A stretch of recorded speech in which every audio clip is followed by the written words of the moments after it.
নমস্কার আপনাদের সবাইকে। আজকে শুভ সকাল সবার জন্য। একটা বড় সকাল, ভালো দিন, ভালো মন নিয়ে মানুষ আজকে টিভির সামনে বসেছেন। আর আজকে best of the best suggestion আপনাদের জন্য থাকবে। কার কাছ থেকে থাকবে? The one of the best astrologer of the world, MCOP theory, বিদেশে বাস্তু, বিদেশের অ্যাস্ট্রোলজি এবং তার সঙ্গে ভারতের মান সম্মান আগামী দিনে সবটাই তার হাতে। অ্যাস্ট্রোলজি ওয়ার্ল্ডের যিনি বেতাজ বাদশাহ অভিশাস্ত্রী আমাদের সঙ্গে লাইভ অনুষ্ঠানে উপস্থিত রয়েছেন এবং যিনি শুধুমাত্র it is I feel very proud to say যে সারা পৃথিবীর মানুষ আজকে ভারতের সনাতনী জ্যোতিষের modern unified formation MCOP theory জানছেন। কার জন্য? একমাত্র অভিশাস্ত্রীর জন্য। স্বাগত আজকে সকালবেলাকার অনুষ্ঠানে। প্রচুর দর্শক আজকে অনুষ্ঠানে রয়েছেন। আজকে একটা বিশেষ কারণ আছে, কারণ আজকের বিষয়ে আলোচনা হবে এটা নিয়েই যে মানুষের বাড়িতে টাকা কি করে আপনি নিয়ে আসবেন। অভিশাস্ত্রীর কাছে একটা খুব অদ্ভুত বিষয় আছে, ওই আজকে হবে কালকে হবে এরকম ব্যাপার নয়। অভিশাস্ত্রী একদম টাইম দিয়ে কাজ করেন। বি পাঞ্চুয়াল, বি প্রমিনেন্ট, একদম টাইম দিয়ে কাজ। এই সময়ের মধ্যে কাজ হবে। এমসিপি থিওরির কারিশমাই এটা, খেলি এটা, মজা এটা, না গ্লো এটা, তো কাজে বলার কিছু নেই। কিভাবে আপনি আপনার বাস্তুতে টাকা আনবেন, আজকে স্পেশাল কিছু সাজেশন আপনার জন্য থাকবে, আপনাদের সবার জন্য থাকবে। One and only most gorgeous and beautiful, most handsome astrology ওয়ার্ল্ডের অভিশাস্ত্রী আমাদের সঙ্গে লাইভ অনুষ্ঠানে উপস্থিত রয়েছেন। স্বাগত বিরাকে অনুষ্ঠানে। নমস্কার। মানে যত লোকে দেখবে, মানে থাকে না যে আইকন, এক একজন মানুষের জীবনে একজন আইকন, একজন লিজেন্ড ফিগার থাকে। তো আপনি আজকে এই পশ্চিমবঙ্গের বহু ইয়াংদের কাছে, তাই অনেকেই বলে যে আমার এখন অ্যাস্ট্রোলজি আমি বুঝি না, বাট আমার কাছে আমি হচ্ছে অভিশাস্ত্রীর ফ্যান। আমি এমসিওপি থিওরি জানি না, আমার বাবা বলছিলেন এমসিওপি থিওরি কর, বাট আই এম ফ্যান। প্রচুর এটা একটা ব্যাপার। তার কারণটা হচ্ছে জানবেন, আমি সবসময় ইউথ জেনারেশনকে বরাবরই প্রেফারেন্স দিয়ে এসেছি। তার কারণটা কি জানেন, একটা সার্টেন পিরিয়ড পর আপনি যখনই ওঠার চেষ্টা করবেন বা পৃথিবীকে তৈরি করতে গেলে, আমরা কি বলি দেশের জন্য দশের জন্য, দেশের জন্য দশের জন্য তৈরি হতে হবে। শুধু দেশের জন্য তৈরি হলে হবে না, বা দশের জন্য তৈরি হলে হবে না। তো ইউথ জেনারেশনকে দরকার each and every time, each and every moment, each and every second. সব থেকে বড় কথা হচ্ছে, কিন্তু আজকালকার যুগে ইউথ জেনারেশনই কিন্তু অনেকাংশে পিছিয়ে যাচ্ছে। কারণ আমাদের ভারতবর্ষে, আমি গত পরশুদিন একটা পড়ছিলাম, মানে ওয়ার্ল্ড ব্যাংকের একটা রেকর্ড পড়ছিলাম, যে ভারতবর্ষে প্রতি ঘন্টায় প্রায় 10 জন করে ইউথের, অ্যাপ্রক্স 10 জন করে ইউথের কিন্তু বেকারত্বের শিকার হচ্ছে। ঠিক, প্রত্যেক 1 ঘন্টা অন্তর। এটা আমার কথা নয়, এটা ওয়ার্ল্ড ব্যাংকের কথা। এবার কথা হচ্ছে কেন হচ্ছে, ওয়াই? প্রত্যেক ঘন্টায় যদি 10 জন করে হয়, আমি যদি 10 জন করেও ধরি, তাহলে 24 ঘন্টায় কতজন হলো? একদম। তাহলে আজকে এই বেকারত্বের জায়গাগুলো আসে কেন? মানে পার ডে 240 জন করে প্রায় বেকার। হ্যাঁ, তাহলে মাসে কত হচ্ছে, ইয়ারলি কত হচ্ছে? একদম তাই। তা গল্পটা খুব সুন্দরভাবে কিন্তু সাজিয়ে দেওয়া যায়। কিভাবে সাজিয়ে দেওয়া যায় বলছি। আজকে আমি আপনাদেরকে বলবো যে আপনি যদি কর্মপ্রবণ হন, মানে আপনার মধ্যে যদি কর্ম করার মতন ক্ষমতা থাকে, এমন নয় যে আপনি শুয়ে বসে কাটাতে চান বা আপনি একটু লেজি প্রকৃতির মানুষ, তার জন্য এই সমস্ত আজকে যেগুলো বলবো তাদের জন্য নয়। আজকে যাদের জন্য সেটা হচ্ছে যারা কর্মপ্রবণ, যারা খাটতে রাজি, লড়তে রাজি জীবনের সঙ্গে, কিন্তু আদতে কিছু হচ্ছে না। আজকে প্রোগ্রামটা তাদেরকে আমি ডেডিকেট করলাম। যাদের কাছে অর্থ আসছে না কোনোভাবেই, মানে কোনো সোর্স আসছে না, কিন্তু আপনার মধ্যে প্রতিভা আছে। প্রথমে বলবো যাদের বিভিন্ন রকমের দোকান বা শোরুম রয়েছে, যেমন ধরুন শাড়ির শোরুম হতে পারে, শাড়ির দোকান হতে পারে, বা আপনার গ্রসারি শপ হতে পারে, আপনার কোনো মেডিসিন শপ হতে পারে, বা আপনার কোনো কোনো অন্যান্য কোনো বিউটি প্রোডাক্টসের শপ হতে পারে, হোয়াট এভার, যে কোনো শপ বা শোরুম যারা চালাচ্ছেন, কোনোভাবেই ডেভেলপমেন্টের জায়গাটা হয়তো সেরকম আসছে না। তারা কি করতে পারেন, বাড়ির নর্থ সেকশন যেটা আছে, নর্থ সেকশন মানে নর্থ সেকশনটিকে আইডেন্টিফাই করার দায়িত্ব কিন্তু আপনার, কারণ আমি বলার কর্তব্য আমার। এই মুহূর্তে আইডেন্টিফাই করার দায়িত্ব আপনার। নর্থ সেকশনের দেখবেন ঠিক 355 ডিগ্রি থেকে আমাদের নর্থ সেকশনটা শুরু হয়। ঠিক 355 থেকে 0 ডিগ্রির মধ্যে একটি অশ্বত্থ গাছের চারা লাগিয়ে দিন বাড়িতে। সেটা আপনার বাড়িতে হতে পারে, সেটা আপনার বাড়ির ছাদে হতে পারে, হোয়াট এভার, ওইখানে ওই এনার্জিটাকে পুট করে দিন। অশ্বত্থ গাছের চারা। এবার কথা হচ্ছে অশ্বত্থ গাছের চারার সাথে অর্থনৈতিক সম্পর্ক কি আছে জানবেন। আমরা অর্থ পেলে, আমরা যারা ধনশালী হয়ে গেছি বা আমরা যারা ধনশালী হয়েছি, দেখবেন আমাদের অক্সিজেনের মাত্রাটা মনে হয় যেন শরীরে একটু বেশি যাচ্ছে। একদম একদম হালকার শ্বাস, শান্তির শ্বাস, তাই তো? যারা আমরা ধনশালী হয়ে গেছি, অক্সিজেন সব থেকে বেশি সরবরাহ করে কিন্তু অশ্বত্থ গাছ। নতুন জীবনের অঙ্গীকার, এবং অক্সিজেন আগুন জ্বালাতেও সাহায্য, তার ফায়ার এলিমেন্ট। তো অশ্বত্থ গাছের প্রয়োগটা নর্থ সেকশনে করুন। দেখুন না, মোটামুটি 1-1.5 মাস 2 মাস পর থেকে আপনার লাইফে 1-2% চেঞ্জেস আসে কিনা, এটা করলে কিন্তু 1-2%ই চেঞ্জ আসবে, এর বেশি কিন্তু আশা করা উচিত নয়। কারণ কি জানেন, আমি চাই আপনারা যারা যারা আমার ভিউয়ার্স, যারা যারা আমার ক্লায়েন্ট হতে চাইছেন ভবিষ্যতে, আমাকে একটু চিনে আসুন, যে টিভিতে যদি এটা বলে, তাহলে আমি যখন কাস্টমাইজ থিওরি অ্যাপ্লাই করাবো ওনাকে দিয়ে, এটা ইন জেনারেল যদি এটা হয়, তাহলে কাস্টমাইজ থিওরি অ্যাপ্লাই করলে কি না কি হতে পারে, এটা আপনারা টের পেয়ে যাবেন। নর্থ সেকশনে অশ্বত্থ গাছের চারা একটা পুট করুন, ওটাকে বাঁচিয়ে রাখার দায়িত্ব আপনার। ওটা যদি কোনোভাবে ধরুন, যদি কোনোভাবে নষ্ট হয়ে যায় গাছটি, তাহলে কিন্তু আবার হিতে বিপরীত হয়ে যেতে পারে। কারণ আপনি কিন্তু ওটাকে যখন লাগাচ্ছেন, আপনার ইনার সেন্স কিন্তু অন্য কথা বলছে যে আমি এই কারণের জন্য লাগাচ্ছি, আমি কিন্তু ভালোবেসে লাগাচ্ছি না। কিন্তু উনি নর্থটাও ঠিকঠাক নাও বার করতে পারেন, নর্থ সেকশনটা বার করতে ওনাকে হবে। কারণ জানবেন, আমাদের নর্থ সেকশন আর মানুষের নর্থ সেকশন দুটো কিন্তু আলাদা আলাদা। মানে ধরুন আপনি বলছেন, আপনাকে আমি জিজ্ঞেস করলাম যে দেওয়ালিদার নর্থ কোনটা, আপনি বললেন এই দিকটা। আচ্ছা, তার মানে এই দিকে কত ডিগ্রিটা নর্থ হিট করছে, দ্যাট ইজ ইম্পর্টেন্ট। একদম একদম। তো নর্থ সেকশন আইডেন্টিফাই করার দায়িত্ব আপনার। যদি ঠিকঠাক মতন অ্যাপ্লাই করতে পারেন, আমি আবারও ডিগ্রিটা বলে দিচ্ছি, 355 ডিগ্রি থেকে 0 ডিগ্রির মধ্যে অ্যাপ্লাই করুন। দেখি না কিছুটা ডেভেলপমেন্ট হয় কিনা। যারা বলেন ও এইসব এই আদৌতে কি এমসিওবি থিওরিতে কিছু হয়, তারাও করুন, আমি চাই তারা করুন, অ্যাপ্লাই করুন না। কিন্তু 355 ডিগ্রি থেকে 0 ডিগ্রি, অন্যান্য ডিগ্রি হিট করে গেলে কিন্তু এটা খুব একটা ঠিকঠাক হবে না, রেজাল্ট আসবে না। 2 নম্বর পয়েন্ট, উল্টো পাল্টা এফেক্ট চলে আসতে পারে আপনার জীবনে। এবার আসবো যারা যারা ফ্যাক্টরি চালাচ্ছেন, বিভিন্ন ফ্যাক্টরিজ, সেটা প্লাস্টিক ফ্যাক্টরি হতে পারে, সেটা উডেন ফ্যাক্টরি হতে পারে, সেটা যে কোনো ফ্যাক্টরি হতে পারে, বড় বড় ফ্যাক্টরি চালাচ্ছে, ম্যানুফ্যাকচারিং ইউনিট যেগুলো আছে, ইউনিট হতে পারে, যারা চালাচ্ছেন, অথচ দেখা যাচ্ছে কোনোভাবেই ডেভেলপমেন্ট নেই, মানে কিছুই হচ্ছে না। আপনার যার পয়সা আসছে সেটা আপনার কোনোভাবেই সেটা কার্যকারী হচ্ছে না, সেটা কোনোভাবে ড্রেনেজ করে দিচ্ছে। মানে আপনি সোজা ভাষায় আপনি বিজনেসে খুব একটা সাকসেস পাচ্ছেন না। কি করণীয় লিখতে থাকুন। আপনারা বাড়ির পশ্চিম দিকে ঠিক 265 ডিগ্রি থেকে 268 ডিগ্রির মধ্যে, আমি আবারও ডিগ্রিটা উল্লেখ করছি, অত্যন্ত ভাইটাল পয়েন্ট এটা, 265 ডিগ্রি থেকে 268 ডিগ্রির মধ্যে মোটামুটি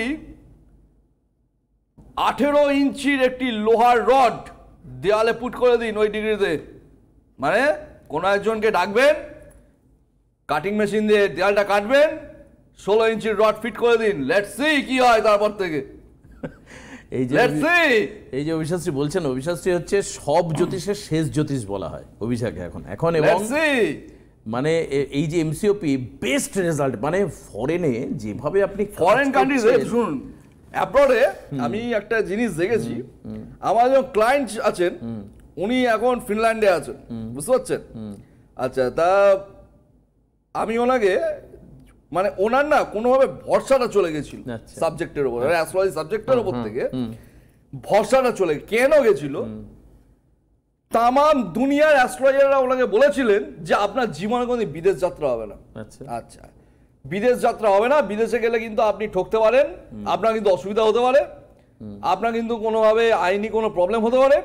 অনেক কিছু বলা হয়েছিল যে ভয়টার জন্য ওনার জীবনে 5 বছর লস গেছিল। আচ্ছা আচ্ছা। তার জন্য উনি খুব একটা প্রাধান্য দিতেন না, বা প্রাধান্য দিতেন, ভরসাটা দিতেন, ভরসা পেতেন না। তা গল্পটা হচ্ছে, আমি তখন তাকে বলেছিলাম একটা কথা, উনি বলছেন কি আপনি মানে খুব দামি কিছু রেমেডি পড়তে হবে, আজ থেকে আপনাকে বলছি মোটামুটি ধরুন 4-5 বছর আগে। আচ্ছা আচ্ছা তখন এমসিওপি আসেনি কিন্তু। আচ্ছা আচ্ছা। আমি ওনাকে বলেছিলাম উনি যেটা করেন ওখানে কোনো একটা আপনার প্লাস্টিক ফ্যাক্টরি ওনার রয়েছে, আচ্ছা। ফ্যাক্টরিটা কোনোভাবে গ্রোথ আসছিল না। আমি ওনাকে বলেছিলাম কথাটা যে এই জিনিসটাই বলেছিলাম 265 ডিগ্রি থেকে 268 ডিগ্রির মধ্যে আইডেন্টিফাই করার দায়িত্ব আপনার। ওখানে 18 ইঞ্চি একটা লোয়ার রড ওয়ালে পুট করে দিন, লেটস সি কি হয়। আচ্ছা। 3 মাসের মাথায় উনি আমার কাছ থেকে 8 ফিগারসের একটা রেমেডি করেছিলেন। 8 ফিগারস অ্যামাউন্টটা ছিল, 8 ফিগারস অ্যামাউন্ট, 5 ফিগারস নয়। বুঝতে পেরেছি কেন? সে বুঝতে পেরেছিল যে কিছু জিনিস এই ব্যক্তির কাছে আছে। একদম। মানে আমি দেখেছি যে আপনার এই অ্যাডভাইসগুলো নেই, যে লাস্ট প্রোগ্রামে একটা অ্যাডভাইস অনেকদিন আগে আপনি দিয়েছিলেন, এই যে এরকম সাজেশন, তাতেই যে আপনি বলছেন 1-2% চেঞ্জ হবে, বাট একের পর এক ফোন এসছে যে আমার 50% চেঞ্জ হয়ে গেছে, আমার 60% চেঞ্জ হয়ে গেছে। দেখুন এটা নির্ভর করছে তা কত ডিগ্রিতে সে ঠিকঠাক মতো হিট করতে পারছে কিনা। যেমন ধরুন আমি যদি ধরুন আপনার পায়ে প্রবলেম হয়েছে, ডাক্তারবাবু পা কাটতে গিয়ে ওই জায়গাটা না কেটে অন্য জায়গা কাটলো, সে কিন্তু ওই জায়গাকে সারাতে পারবে না। ঠিক গল্পটা হচ্ছে এটাই। 265 ডিগ্রি থেকে 68 ডিগ্রি এই 3 ডিগ্রি হচ্ছে মানুষের যাদের যাদের ফ্যাক্টরি রয়েছে, যারা ম্যানুফ্যাকচারিং ইউনিটস রয়েছে, এটা হচ্ছে তাদের ডিগ্রি। ওগুলো ওখানটা লোয়ার রড পুট করে দিন 18 ইঞ্চি, আর যদি আরো ভালো রেজাল্ট পেতে চান মোটামুটি 40 ইঞ্চি পুট করে দিন। 40 ইঞ্চির রড পুট করা পসিবল নয়, 18 ইঞ্চির রড পুট করুন। অভিদা এই আসামে কিন্তু আরেকজনের এরকম চ্যালেঞ্জ নিয়ে কাজ করছেন, এবং আরেকটা ডেনমার্কের একটা চুক্তি হয়েছে অভিদার সঙ্গে, সেখানেও একটা বড় ইন্ডাস্ট্রি বন্ধ হয়ে যাওয়া ইন্ডাস্ট্রি অভিদা চালু করবেন বলে রেজলিউশন নিয়েছেন। আর আসামে ওই মালিকের একজন মানে রিলেটিভ থাকেন ওনার ওই জায়গায়, সেই কাজটাও হয়েছে এর মধ্যে। তো আমি অভিদাকে থ্যাঙ্কস দিই যে দাদা আপনি কষ্ট করে এই কাজ করছেন, রায়পুর থেকে আসাম, আসাম থেকে গুজরাট, গুজরাট থেকে আবার কলকাতা, আজকে প্রোগ্রাম করে আবার বাইরে, মানে it's a hectic and huge busy schedule. অবশ্যই বিজি শিডিউল আপনাকে পাওয়া না মানে যে পাবে তার জীবন ঘুরে যাবে। আজকে আমার অত্যন্ত বিজি শিডিউলের কারণ হচ্ছে এমসিওপি থিওরি। এমসিওপি কারণ মানুষ আজকে জেনে গেছে। শিওর একদম। আজকে জানেন আমার কাছে রিসেন্টলি একজন কোন একটা রিয়েল এস্টেট কোম্পানি থেকে আমার কাছে একটা কল আসে। ওনাদের বক্তব্য মিটিং যখন আমার সাথে হয়, ওনাদের বক্তব্য হচ্ছে আপনি সার্টিফিকেটে লিখে দেবেন যে টোটাল কতগুলো প্রায় 20,000-এর মতন মনে হয় ফ্ল্যাট আছে ওনাদের। ওই টোটাল যে কটা ফ্ল্যাট আছে ওটা আপনার দ্বারা ডায়াগ্রাম রেডি হয়েছে, আপনারা সার্টিফিকেট দিয়ে দেবেন, তাতে আপনার যা রেমুনারেশন আমরা দিয়ে দেবো। আচ্ছা বললাম না তোরা কি আমি করবো? বলছে না আমাদের দরকার, মানে আমাদের জাস্ট দেখানো নিয়ে কথা। একদমই নয়। তারপর কে কাকে বিক্রি করবে, সে ঢুকবে, তার কি প্রবলেম হবে আমি নিজেও জানি না। সেখানে আমার গুডউইলের একটা অসুবিধা। হ্যাঁ সার্টিফিকেট আমি দিতাম অবশ্যই, যদি সেটা আমার হাতে তৈরি হতো। একদম অবশ্যই সার্টিফিকেট মানে কি লিখিত সার্টিফিকেট, অভিজাতে কথাই তো সার্টিফিকেট। খেয়ে দিয়ে ঘুমিয়ে বলুন, বাকি আমি বুঝে নেবো। মানুষ ঘুমোচ্ছে, সোজা কথা। কেউ আছেন ফোনে? একদম। কে রয়েছেন ফোনে? হ্যালো। হ্যাঁ নমস্কার আপনাকে। হ্যাঁ নমস্কার, বলুন কোথা থেকে বলছেন? আমি পুরুলিয়া জেলার রঘুনাথপুর থেকে বলছি। রঘুনাথপুর থেকে। কেমন লাগছে অনুষ্ঠান দেখতে? অভিশাস্ত্রীকে কেমন লাগে বাই দ্য ওয়ে? খুবই ভালো লাগে। তারপর ওনার চিন্তা ভাবনা, ওনার যে পজিটিভ অ্যাটিটিউড, সেটা মানে খুবই ভালো লাগে। আর ওনার যে সায়েন্টিফিক যুক্তি, ওটা আমার মানে প্রচন্ড মানে খুব ভালো লাগে। কোনটা কিটা?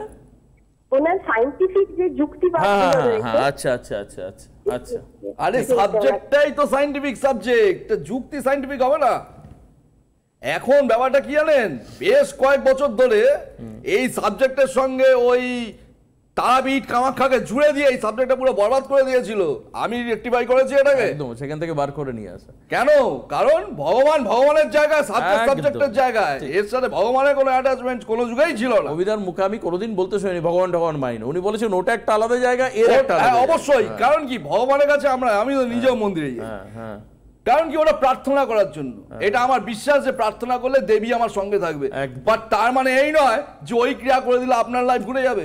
একদম নয়। ঠিক বুঝতে পারলেন? ব্যাপারটা সায়েন্টিফিক ব্যাপার। যেমন ধরুন আপনি কোথা থেকে বলছেন বলে? পুরুলিয়া। হ্যাঁ পুরুলিয়া থেকে বলছেন, আচ্ছা।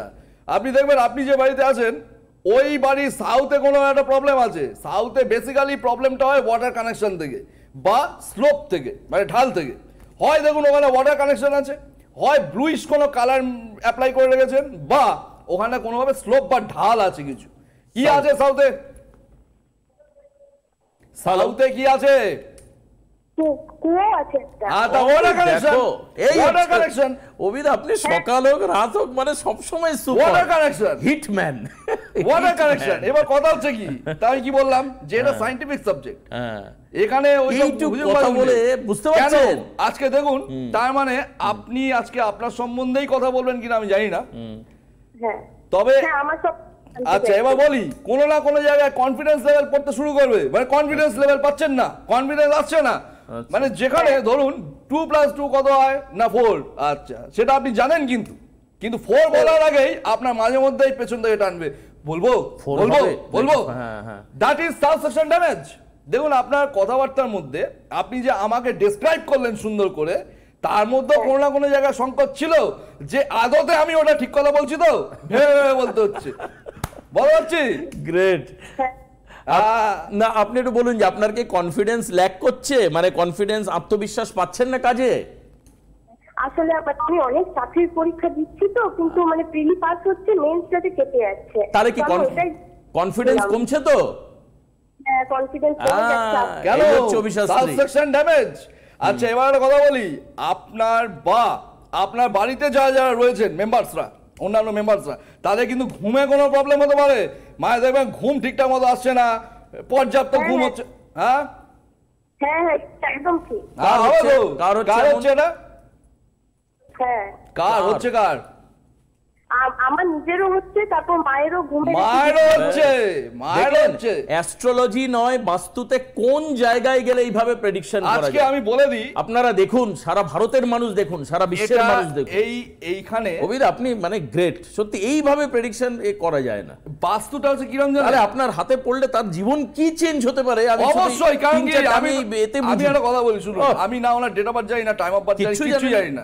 আমি শুধু উনি আমাকে যে ডেসক্রাইব করছেন ওটা কেমন ভাবে করছেন, ওই সিগন্যাল থেকে কিন্তু আমি ধরেছি সাবসেকশন জায়গায় গেছেন অভিদা, মানে থামস আপ। মানে আপনি যেভাবে ডেভেলপ করেছেন নিজে। যেমন ধরুন আপনার প্রেডিকশন আমি আসছি, যেমন ধরুন অনেক বাচ্চাদের দেখবেন পড়াশোনা করে কিন্তু তারা ঠিকঠাক মতো কনফিডেন্টলি লিখতে পারে না, বা আপনার মধ্যে প্রচুর ট্যালেন্ট রয়েছে, আপনি ইন্টারভিউ থেকে কনফিডেন্টলি কথা বলতে পারেন না। দেখুন না সাবসেকশন ড্যামেজ যায় তো। 2 নম্বর পয়েন্ট হচ্ছে আপনি, আচ্ছা এবার কথা বলুন, আপনার বর্তমানে কোনো জায়গায় চাকরি বা কোনো কর্ম করার কথা, এটা কিছু করছেন না, মানে কোনো প্রাইভেট জায়গাতে বা কোনো টিউশনি ফিউশন, মানে কোনোভাবে কোনো 1 টাকা হলেও রোজগার করছেন না? হ্যাঁ টিউশন পড়াই আমি। হ্যাঁ রোজগার করছেন, আমি তো বলছি এখন করার কথা, বুঝতে পারছেন? আচ্ছা এক কাজ করুন, আপনার ডেট অফ বার্থটা বলুন দেখি একটু সুন্দর করে।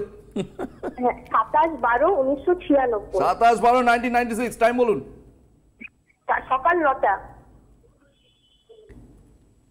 সকাল 9টা, টাইম ঠিক আছে তো? হ্যাঁ। কোথায় হয়েছিলেন? Birth place Purulia? হ্যাঁ পুরুলিয়া, রঘুনাথপুর। আপনার বাবা আছেন? হ্যাঁ বাবা আছেন। আচ্ছা বাবার কিন্তু কোনোভাবে পায়ের নখ, হাতের নখ, এসব নখ ফোক ওঠার প্রবলেম কিন্তু আসার চান্স একটু রয়েছে। কেমন? মায়ের দেখবেন নখ উঠে যাওয়া, নখ ভেঙে যাওয়া বা নখ পচে যাওয়া, এসেট্রা গল্প কিন্তু আপনার বাবার রয়েছে, একটু অ্যালার্ট। কেমন? আচ্ছা আচ্ছা। এরকম কিছু হয়নি তখনো? না এখনো সেরকম হয়নি, তবে চামড়ার একটু প্রবলেম দেখা যাচ্ছে। আচ্ছা চামড়া তো রিলেটেড টু নখ রে বাবা, এ তো মহা মুশকিল। ঠিক আছে। আচ্ছা ফ্রাইডে, শুক্রবার ছিল তাই তো? কি বলছেন? শুক্রবার, ফ্রাইডে শুক্রবার ছিল। হ্যাঁ। জন্মের বার, মকর লগ্ন, কর্কট রাশি, পুষ্যা নক্ষত্র। হ্যাঁ। প্রচুর জেদ। জেদ ভালো। আচ্ছা আপনি আমাকে একটা কথা জানান, এটা সায়েন্সের চার্ট, এটা কি নিয়ে পড়েছেন আপনি? আমি ফিজিক্সে অনার্স করেছি, তারপর ফিজিক্সে অনার্স করেছেন। হ্যাঁ বলছি সায়েন্সের চার্ট, বুঝতে পারছেন? অবিশ্বাস্য, এটা সায়েন্সের চার্ট। ঠিক আছে, এবার দেখুন অস্ত্রটা এসে গেছে, date of birth, time of birth, আরো কিছু বেরোবে এখান থেকে। আচ্ছা আমাকে দুটো জিনিস জানিয়ে দিন, আপনি কোনোভাবে ঠিক নর্থ ওয়েস্টের ধারে বারে, আমার মনে হচ্ছে আপনি নর্থ ওয়েস্টের ধারে বারে নতুবা নর্থ ইস্টের ধারে বারে কোথাও ঘুমোচ্ছেন। আমার মনে হচ্ছে এটা, কারণ এনার্জিটা কিন্তু ওইদিকেই ঠেলছে আপনাকে, নর্থ ইস্টের ধারে বারে বা নর্থ ওয়েস্টের ধারে বারে। ওই জায়গায় কোনোভাবে কি আপনার বেডরুম রয়েছে? হ্যাঁ হ্যাঁ, উত্তর পূর্ব দিকে। উত্তর পূর্ব দিকে রয়েছে। অভিদা এরপর আর কি বলবো, আর কি বলবো, লোকে এখানেই খেলা। আমি একটা কথা বলি শুনুন, কি করে এগুলো মানে অবশ্যই এখন তো আপনি এটাই গল্প, এই হচ্ছে স্পেসিফিক বুঝুন। এখান থেকেই ধরবো কিন্তু।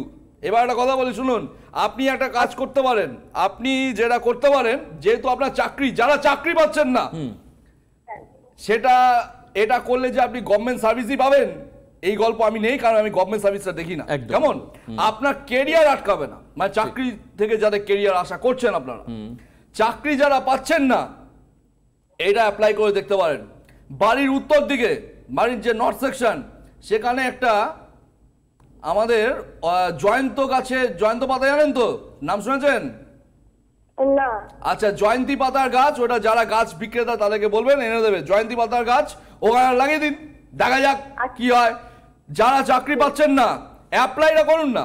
আরে শুনুন, গভর্নমেন্ট সার্ভিস হয়তো হবে না, বাট আপনার কেরিয়ার কিন্তু আটকে থাকবে না চাকরির থেকে, এটা করতে পারেন আপনি। কেমন? ঠিক আছে। আর একটা কথা বলি, আপনার বাড়ির নর্থ ইস্টেও কিছু প্রবলেম আছে, আপনি এখানে ঘুমোচ্ছেন, আমার মনে হচ্ছে ওখানে কোনোভাবে সবুজ রং বা লাল রং বা পিঙ্ক রঙের অ্যাপ্লাই কিছু রয়েছে, বা ওই জায়গাটা কোনোভাবে একটু এক্সটেন্ড হয়ে গেছে। কি আছে একটু বলুন তো নর্থ ইস্টে? মানে আমাদের পুরনো বাড়ি তো ঢালাইগুলো ভেঙে ভেঙে পড়ছে। ঢালাই ভেঙে পড়ছে?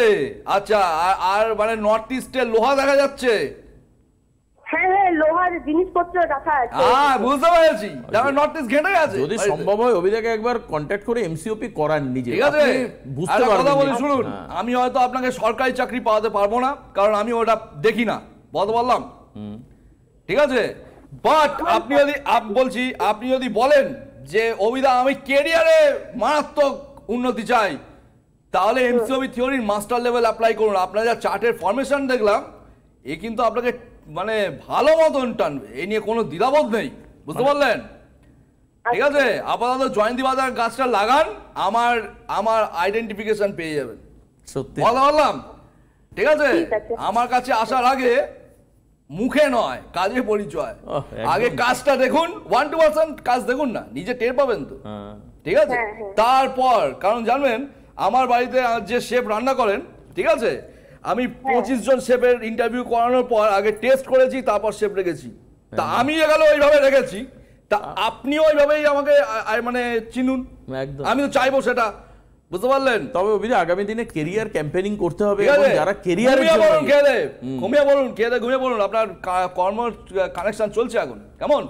ঠিক আছে, জয়ন্তী বাজার গাছটা লাগান, যারা চাকরি পাচ্ছেন না জয়ন্তী বাজার গাছ লাগান। আর যারা বিদেশে চাকরি করতে চাইছেন, বাড়ির নর্থ সেকশনে একটা মোটামুটি ধরুন বড় বোলের মধ্যে জল দিন, তার মধ্যে জয়ন্তী বাজার গাছ লাগিয়ে দিন। যারা বিদেশে চাকরি করতে চাইছেন অ্যাপ্লাই করুন না, দেখা যাক। কিন্তু একটা কথা বলি, ডিগ্রিটা মাথায় রাখতে হবে, 355 থেকে 0 ডিগ্রি, এর বাইরে হলে কিন্তু অসুবিধা হয়ে যাবে। দেখবেন যেটা করছেন সেটাও চলে যেতে পারে, নেগেটিভ রিঅ্যাকশন অবশ্যই। কারণ জানবেন বাস্তু থিওরিটা কিন্তু যত ভালো, এটা কিন্তু ততটাই ডেঞ্জারাস উল্টো পাল্টা হলে। কাজেই যারা যারা এরকম ভাবে ভুগছেন অ্যাপ্লাইগুলো করুন। Let's see. আজকের সময় শেষ, আগামীকাল বিকেল 3টের সময় আবারও আপনার সঙ্গে দেখা হবে সিটিভিএন লাইভে। যাওয়ার আগে ছোট্ট একটা কথা বলবো, যারা আমার কাছে আসবেন চোখে স্বপ্ন নিয়ে আসবেন, স্বপ্ন ছাড়া কেউ আসবেন না। স্বপ্ন দেখুন, বাস্তববাদ দেখতে আমার। অনেক অনেক ধন্যবাদ অভিদা, গ্রেট সাজেশনের জন্য। এবং অবশ্যই আগামীকাল দুপুরে দেখা হচ্ছে, বুধ বৃহস্পতি শুক্রবার রাত 11টায় আবার দেখা হচ্ছে। সবাই ভালো থাকবেন, সুস্থ থাকবেন। নমস্কার অভিদা। নমস্কার। নমস্কার সবাইকে।